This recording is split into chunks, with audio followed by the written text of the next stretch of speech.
We're doing this again. I have already filmed this so many times, but I guess fourth time is a charm. I was literally trying to talk to my video camera and I was like, you know what? This feels a little formal. It's just our world now. This is how we interact with people. I'm here to have a big open-hearted conversation about just where my head's been at in the past 2 years. I guess I've never officially talked about the internet and how I feel about it on my own YouTube channel. Although there are some podcasts that I have guest starred on. This one, How to Evolve with the Internet.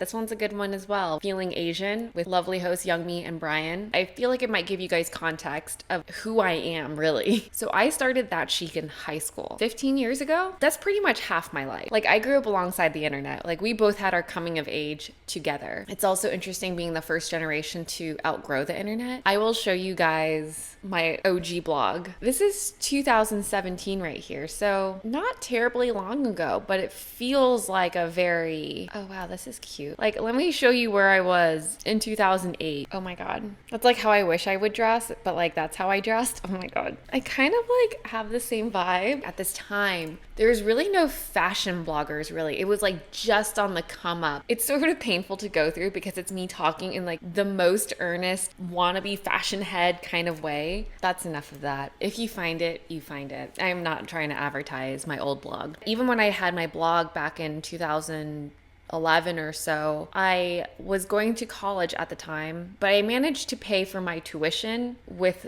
the money I made on my blog. So that's sort of when I was like, like there's things happening here. And that's sort of when I was like, oh, the internet is so cool. And I had strict parents. So like the internet was my home. It was my place to explore myself, place to express myself. I've never really had that. And then for my blog, someone just like happened to like my style and they hired me to be an assistant designer for them. And then I moved to LA. I've always kept blogging as a hobby and I had like all my other fashion adult jobs I was kind of doing when I was first in LA. And then in 2013 or so, I started my YouTube channel. It was kind of my chance to reapproach how I put myself online. From the years 2007 to like 2013, that's like a big chunk of period to be experimenting with how the influencer world worked. And there was like a lot of mistakes, like brands that I ended up working with that like I would never wear. And I just had no idea. This is my chance to like really connect with an audience. I want people to experience me and like I want things to feel raw. I had a totally different outlook on it. And that's when I first was like, you know what? I'm going to see if I can do this full time. And it's been like this beautiful, amazing, great experience. So fast forward to like 2020, pandemic happened and then everyone went online. It sort of felt like I lost my place on the internet. Aside from Ward, I kind of pulled back and I pulled away and I just started to watch because a lot kind of unfolded in the last 2 years with like how we've been online, slowly kind of watching capitalism take over. There's so many content creators now from all sorts of different genres. No matter what niche you're in, can have a voice on the internet. It's very democratizing and beautiful, but at the same time, what I've noticed, it sort of flattened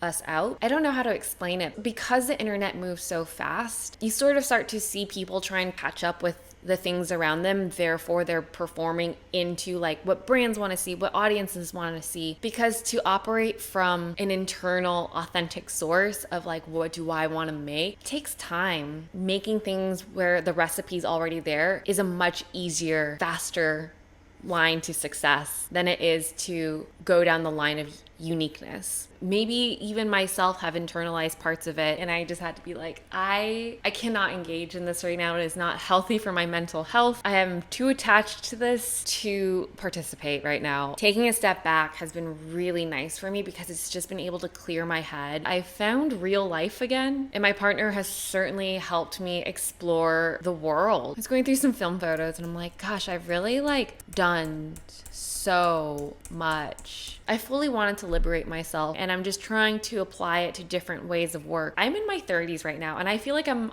fully living for the first time and it feels incredible. So while I feel like TikTok, Instagram, and all these sort of algorithm chasing things have really like numbed us and flattened us as a society, I don't want to run away from that. I feel really called to protect creativity on the internet. So I come back here with a new outlook on life that I want to apply to my corner of the internet. The idea of making slower, timeless things to watch. That's sort of like where I feel I want to focus my time on. The last trip I went to before the pandemic, I was staying with Puna and she had asked me, how do you make your videos? And I was like, I do this. I ask myself these questions and these questions. And then that's how I end up with the structure of what I want to make. She's like, wow, I think I want to make that a course. I realized that this has been one of the most fulfilling things I've ever done. I love helping people unbox their thoughts and like having them have their own breakthroughs of what they want to do, because I believe every single person is creative. I also want to unlearn what we all think of as creative, which it's like a very romanticized, aesthetically pleasing thing. Creativity is about problem solving. It's about seeing the world, perceiving it as your own, and then coming up with a language or solution that helps improve or communicate or exchange ideas and information. Paintings are an exchange of ideas and thoughts. An Excel sheet is a creative way to export information. Music is language. Everything around us is creative. It's one of those things as like algorithms come up, AI comes up, all these things that are inundating our lives, it robs us of a curious experience, and it robs us of us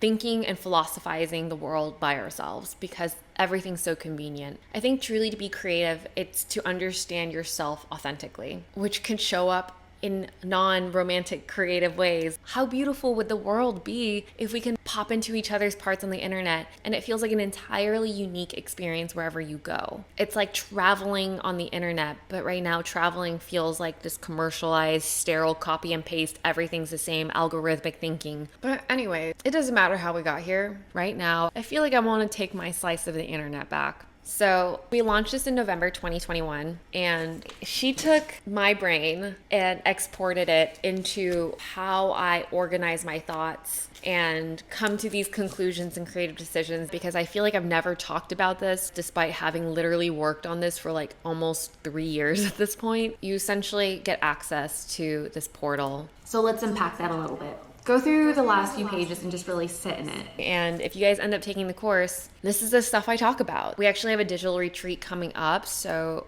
when is that?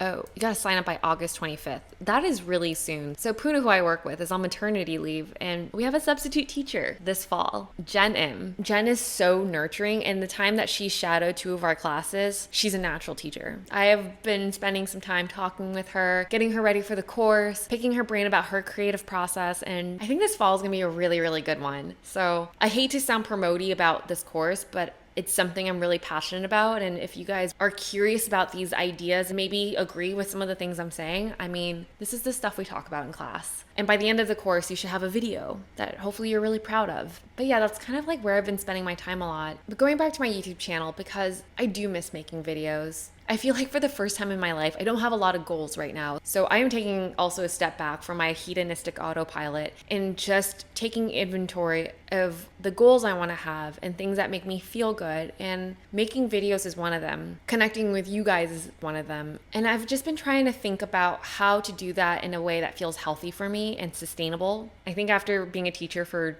2 seasons, I'm like, oh, I like doing things seasonally. It gives me something to look forward to, and it gives me something to look forward to ending. But I'm happy to hear any of your first thoughts that you have with that, because that's something for me to workshop off of, as well as starting a Patreon. I feel like I have so much I want to say and talk about, and I don't always want to package it up into like these beautiful, thoughtful videos that I have to film 5 times over to get all the words out correctly. I just want to have a Patreon where I just like shit post. It feels like a Finsta, and it just takes away the fear I have of like anybody being able to stumble upon my really, really candid thoughts. Yeah, that was a lot. I've been talking for 44 minutes. Wow. Did you see it up there? When I looked up, it was 4444. So I think that's a nice angel number to stop on. And that said, I missed you guys. I'm really excited to find my place back on the internet. It's going to be a work in progress. I just thank you guys for being a really thoughtful audience. Thank you guys so much for giving me space to process. And thank you guys so much for giving me a space to share. I'll see you guys soon. And I hope I see you guys in my class, truthfully. Okay. Ciao for now. Bye-bye. Long recording. Lot to edit. Bye.